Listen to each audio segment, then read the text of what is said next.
How you doing today? Great. How are you? I want to be better. Anyway, we have Nick Eason, so go ahead and question. Oh, you damn cameras. How's Jeadyn Lukus? Jeadyn Lukus is good. He had a minor injury. He'll be back. Looking for big things out of him. He's going to add a lot of depth through this secondary unit, which is going to be very good. Yes. Did he have surgery? Yeah, he had a little minor scope, but it was one of the things just to clean some things up. But he's back working out and should be ready for the season. CB Sheridan had a groin injury in the spring, right? Just something that was lingering. We just rested him a little bit, but everybody's 100% and they're working. What did you say about the development of Nate Wiggins? What has he done this week that's really impressed you, and how does he take that momentum into fall camp and season? He's put on some weight.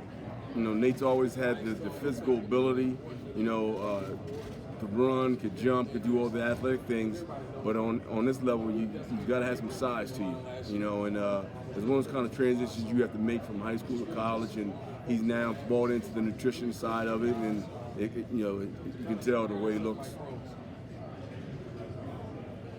What did you hear about Jaden and Toriano and how they performed during the summer? I know you guys can't be out there, but you got any feedback on how they? Well, you could.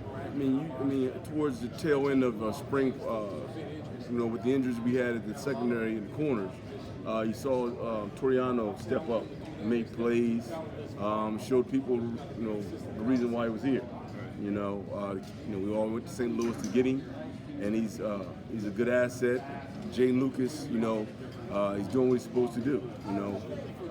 When the offense talks about you, it's a good thing.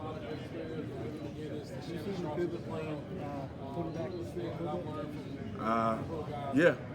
We're going to put the best 11 out there, and if putting another safety down in a nickel slot position, then so be it. We're going to utilize every person we have. Something that your personnel set has improved on this spring, and what's your area of emphasis going into fall camp? Can you say that? What is your position improved on the most since spring, and what's your area of emphasis going into summer? Well, I can't really say too much about what they've improved on, since spring practice, because I've not been able to watch any of their workouts. So it's going to be interesting. It's like a kid running downstairs on Christmas. You want to see what's in the presents. Who's going to be that leader in your group? Probably Sheridan. Just because he's been here the longest. He's he's been the guy that's had starter snaps, and guys are going to lean on him. He's been through the ringer. So for him, it's a sign of maturity, and he's already accepted that and leading the guys. Mike, how has your day-to-day changed adding the assistant head coach title this offseason? It's just some more opportunity for me to spread the brand. It's like Coach Sweeney's extended arm. When he can't do something, Coach Reed will go and fill in for him. And it's I've been here the longest, so I've seen the program for a long time. And actually, before that, I was on the other side, so I was able to see it in a different light. So nothing much has changed, so it's been pretty good though. What's the dynamic change kind of this offseason with essentially a new group of guys? Coach Khan, new voices? Well, we've been together for a while, so it's really nothing new. It's the next man up motto, and it's one of those things where we're going to fight for each other because, we want to see each other succeed. Mike, can you walk us through the process of evaluating a guy like Liam Boyd, who hasn't played much football at all, but has incredible potential from what I've seen? Well, he came to camp, and you knew right then and there from the, as they say, the pop of the football off his foot that he was special. He has a lot of leg strength. Actually took a year off, went down to IMG and competed on a national stage. So for him, it's just making that transition down to Clemson. And then the competition factor of kicking in front of, 88,000 people, But he is very promising. He has a good skill set, So it's up to us to make sure that we enhance it and put the best product on the field. Yeah, I know you haven't gone through a camp with him yet, a fall camp, I should say. Right. But from what you have been able to see, where does he have room for improvement that just comes with not playing football for a long time? Well, the thing is being accurate. You know, like I said, being able to kick in front of a crowd of 88,000, you know, which is a lot different than maybe 10, you know, and so that'll probably have to be his transition. But, you know, for a young man of his caliber, he'll be okay.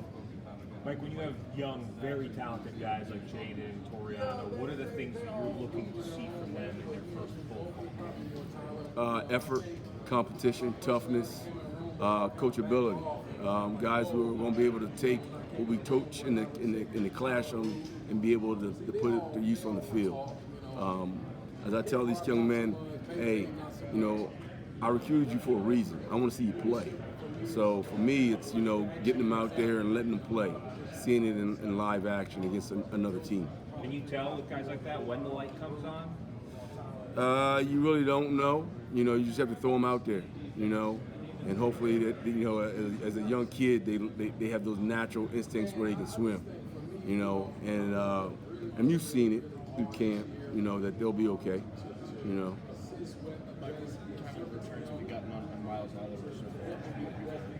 The kid is fast. You know, that's the one thing I hear. He's fast and he's physical. So with those attributes right there, I love it. You know, because like I said, at the end of the day, that's what Coach Sweeney pays me to do is coach. You know, give me the things that I can't teach. You know, as far as the natural things, everything else is fine from there. You want young men who represent the brand well. Having a guy like Jeadyn who's from right up the road in Malden, what does that do for your quarterback room? And what type of ambassador can you be to this program? Well, one, it gives the young kids in his community, you know, a sense that, you know, if Jeadyn can do it, I can do it, you know, and you want to be able to play with in-state players. You know, you don't want to have to go and recruit all over the place for guys. You know, you want to be able to recruit the hometown kid and let his ability of, you know, what he did in high school, you know, come to college with him. I'm sorry if you've been asked this already, but Jeadyn Lukus, is there a time frame for his return in Malcolm Greene? Right now, he's on track to be ready for camp. You know, he's been working out and doing all those types of things, so he'll be ready. Same with Malcolm? Yes. Fred Davis came in highly recruited. You know, what did you see from him in the spring, and what's he got to do to? Well, what I liked about Fred is, you know, Fred has grown up. You know, it was never his physical ability. It was more of his mental capacity, and he's actually turned the corner and is matured. You know, and that's what you want to see. You want to see the growth these young men make, and he's actually done it.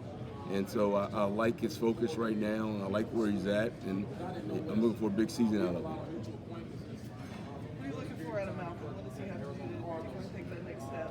Well, to be 100% healthy, you know, and what you like about Malcolm is going to give you everything he has, regardless of if he's 100%, 10%, you know. But you know, right now he's healthy, and that's what I want to see. I want to see the old Malcolm running around there, you know, passionate, you know, getting the most out of his players, you know. So I'm looking forward to seeing him participate in fall camp. Did Fred go through like a humbling process last year, would you say? Yeah. You know, yeah. You know, a lot of times young men feel like, you know, they can bring the same thing from high school to college, and you can't. You know, it's a new scheme, a new system, a new place, and you know, the things that you once did when you were young are not going to be the same things that keep you successful on this level. So you got to continue to grow, and for him, you know, it was.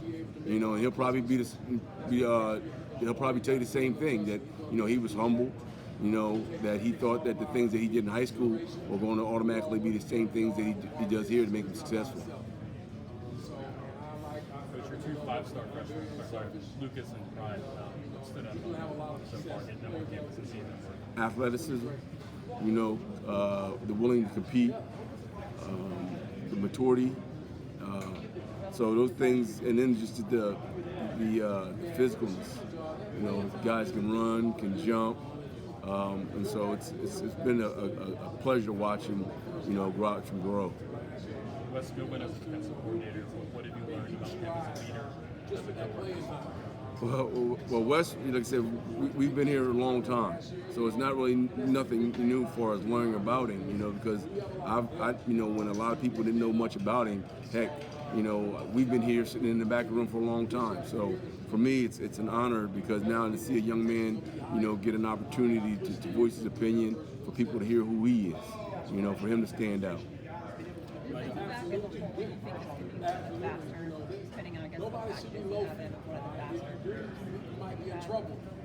Probably, from a totality from top to bottom, yeah.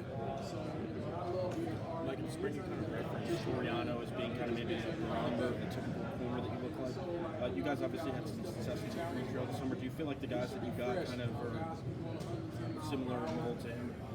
They are not as put together for us physically as Toriano, but athletically, yes. Guys that can do multiple things, very athletic. Guys that can go out and play on the edge or go in and play in the slot. So it's good to see it. It's like having a bag of Skittles.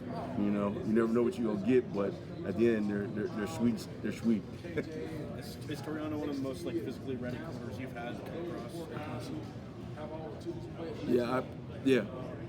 Besides Mackenzie Alexander, yes. Is Nate Wiggins, does he enter camp as one of the starters? He'd be one of those guys that has an opportunity. Yes. Right now, there's not a depth chart. I don't want to put anything on anyone right now. I want to keep an open competition. Does that go with Sheridan Jones on the other side too? Sheridan would probably be a guy that'll run out there. Yes. He's earned it. But like anything, they've got to go out there and they've got to compete every day. I don't want a guy to feel like he's made it. So I want that competition factor all the way up until the start of the first game. I know Fred Davis was hot out a little bit during the spring. Do you feel like game speed-wise, playing shape, he's from what I've been told, everybody's healthy. Everybody's ready to go.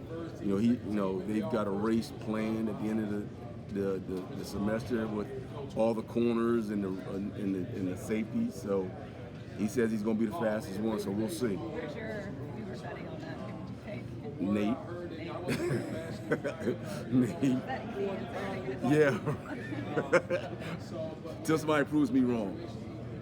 Coach, what did you know about Wes from the back of the room, as you said, that people didn't know yet?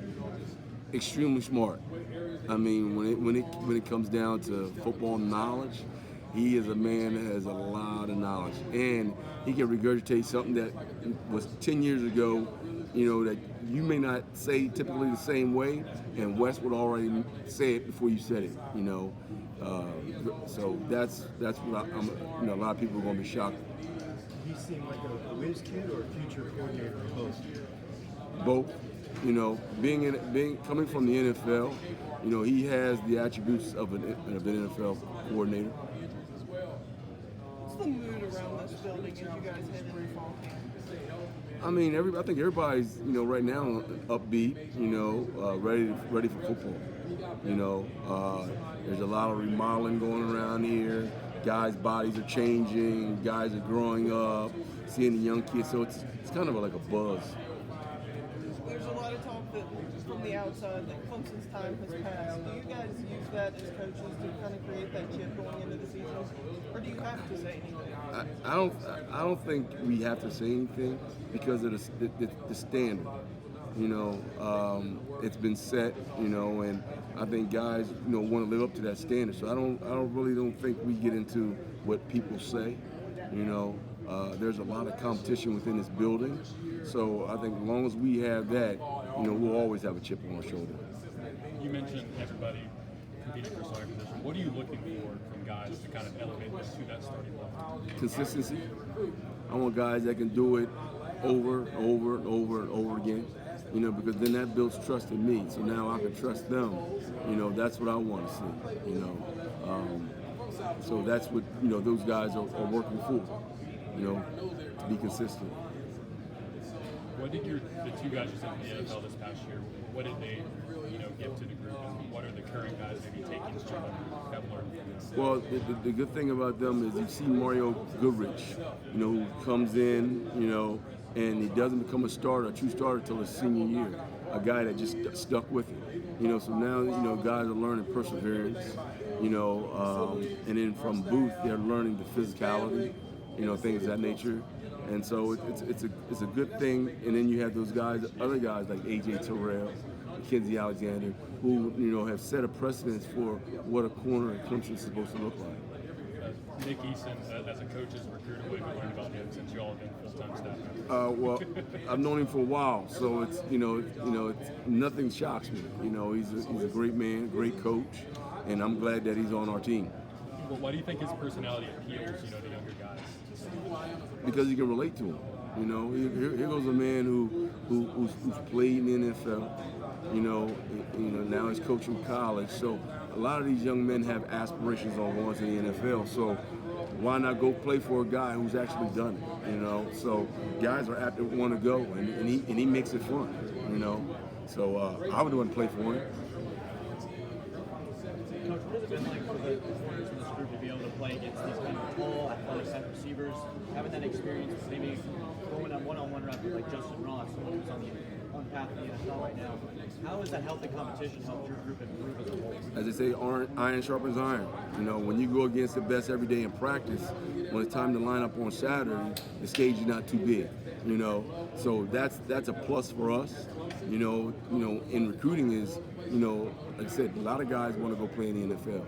Well, what better way to go to the NFL than practice against an NFL guy, caliber person, every day? So now, like I said, when the opportunity comes, you're ready for it.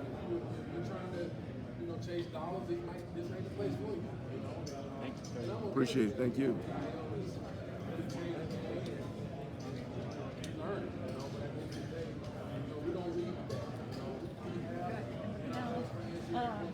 Jeadyn, was he able to kind of put on any weight over the summer, or was that not a priority for him? That really wasn't a priority. Yeah. He's already 190 pounds. Okay. So he's already physically, he's got that size. I think you said the playbook was the main thing, Yeah. staying engaged Yeah. there. Yeah. He's got to get, with him, learning the playbook, but now applying it to the field because he missed a lot of time with the injury. So that's going to be his catch-up point. Is now he's got to make that transition from the classroom to actually put it to use on the field. Dabo said, I think Nate is maybe one of the more talented guys that he's had come through here from a talent perspective, but it was about polishing him up. Kind of what were those steps over the summer maybe that you talked about in the exit meeting that you wanted to see him take? Well, as far as one, get physically strong, like flexibility, working on that type of stuff. And then, like I said, watching a lot of film. Because a lot of these kids don't know anything about watching film. They'll just go in there, turn the film on, and they don't know what they're doing, And that's one of the reasons, I'm glad that I'm back because now we can start working with him, So. Sheridan Jones, kind of that ringleader in that aspect. Yeah, he's the oldest, he's, and guys lean on him because he's been here, he's done it, so, and he's actually, opened up a little bit more, because they said he's done a lot of the things that we've asked. So those young guys who are still starry-eyed, they lean on him for the guidance. Is Mukuba, will he be your first guy at nickel right now? It's between him and Malcolm Greene, So we'll see. We just got to make sure we put the right guys on the field and have that chemistry. I can ask you about this, but Tyler Venables, do you know? He's healthy. I don't know, as far as his, what Mickey's playing for him. Yeah. So. Thank you. What's up, Bido? Yeah, man. Seen Nate. Huh? Seen Nate AJ's thing. Did you? Looks bigger. Yeah, which is good. How's it going, sir? Good, how you doing? Doing well. Let me sit down this camera and let's shake your hand. You're like the one-man band. Yes, sir. Gotta wear a lot of hats. but I kind of like it. It's cool. I like having the ability to. It's all on my shoulders. You know, if something bad happens, it's because of me. Someone else screwed up something. It's because of me. I like having all that responsibility. I'm Mitchell, by the way. Mitchell Mike Reed. Nice to meet you, sir. Pleasure. I'll ask you a couple quick questions, and I'll get this thing out of your face. How's that sound? All right. All right. So, overall expectations for the secondary looks like that. We got to be dominant. You know, we got to hold our end of the bargain. You know, we've got a very good defensive line in front of us. So quarterback won't have a lot of time. So we got to hold our end of the stick up and make sure that receivers don't catch it or it's intercepted. How much does it help what you do on the back end, at the front side? You know, they're going to be one of the best defensive lines in the country. So, you know, you're getting maybe 3 seconds. You guys got to be like real lockdown coverage. Right. I'm sure that helps you guys a lot. Well, it does because, you know, in our mind as a defensive back, you know, it's, you know, cover as long as it takes. But when you know that your defensive line is putting pressure to the point where that quarterback doesn't have that much time, then we feel good, you know, because now we feel like, hey, man, we don't have to go above and beyond to do what we do. What kind of expectations do these D-backs put on their shoulders? Because, you know, they're looking at, the A.J. Terrells, they're looking at the Booths, you know, Right. they're looking at the guys that have been here recently, and I'm sure they're trying to say, hey, we'll be right there with you. Exactly. Well, like I said, you know, the standards have been set, you know, and, you know, for our guys is we don't want to be the weakest link, you know, and then when you have those guys that have, you know, went before you, who have done it, it makes it even more, you know, of a challenge to say, you know what, I can't let my brothers down. So, of course, new defensive coordinator. Just give me an idea as to what will be the differences between Coach Venables, who's running, Coach Goodwin's direction. Well, it's basically almost a mirror image. You know, you'll see a lot of similarities, and then you'll see some things that'll be a little bit different. But, you know, my thing is I got to keep that in-house. You know, I can't tell everybody what we're doing, but, you know, you'll see some similarities, but you'll also see some newness about our defense. I understand there's only so much you guys can give. I'd like to see you guys win games. I don't want to throw away the key to all these other teams. Yeah, I understand. He's a young guy, realistically speaking, from the coaches. I think he's only 34 right now. Yeah. So that kind of gives an idea that this guy is talented. A lot of people have believed in him to kind of fast track this process for him to get here. So describe to me, for someone who's on the outside, what you guys are experiencing on the inside. Well, you're getting a guy that has a wealth of knowledge, football knowledge. You know, the one thing we kid about him is we say he has like 10 to 15 different playbooks in his brain. You know, because he'll be able to regurgitate, you know, things from different playbooks, and you're like, yo, how in the heck did you remember that? You know, but he's a very talented young coach, very promising. Reminds me a lot of an NFL coordinator. You know, just his demeanor, his makeup. To be around a guy that's like so on fire for football, I'm sure has to be refreshing. Most definitely, you know, because you know you're in the foxhole with somebody that's a fighter, you know, and in this game, that's what you want. You want to be surrounded with people that have the same type of ambition you have and the passion you have for the game, because at the end of the day, you know, you're fighting for one team, you know. Shoot, I don't have any questions. Anything you'd like to say? Somebody think someone asked you? No, man, pretty good, man. Appreciate it, big dog. Appreciate you, man. How you feel about your special teams this year? We should be one of the best.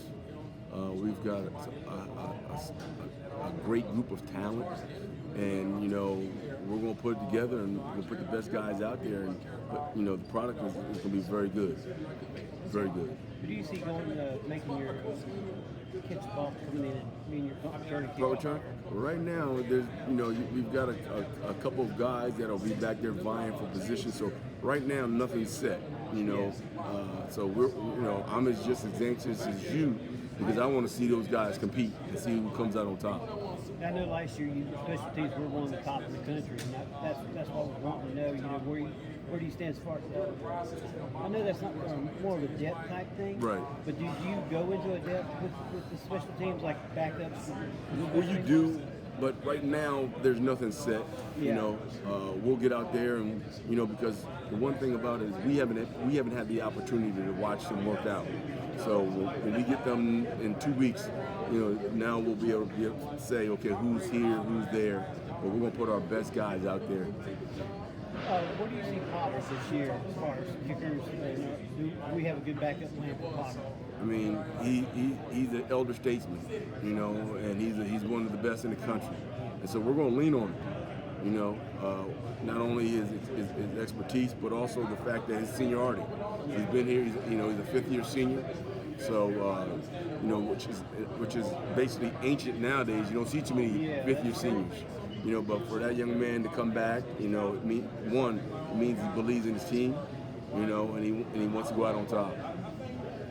Appreciate it, Coach. Thank you. We're glad to have you here. Appreciate it, man. Thank I know I'm not supposed to be back. you. You're all right. Coach, I missed the beginning of that question. I want to make sure I had it right. You were saying that it's important for guys, if they want to play in the NFL, to compete against other talented guys. Yes, most definitely. Okay. It's like it's like a rubber band. You don't know how strong a rubber band is until you pull it. So these kids have to be in a situation where they get pulled every day. That's the only way you're gonna get better. Because if you don't continue to grow and strain yourself, then you'll just stay the same. Yep. No,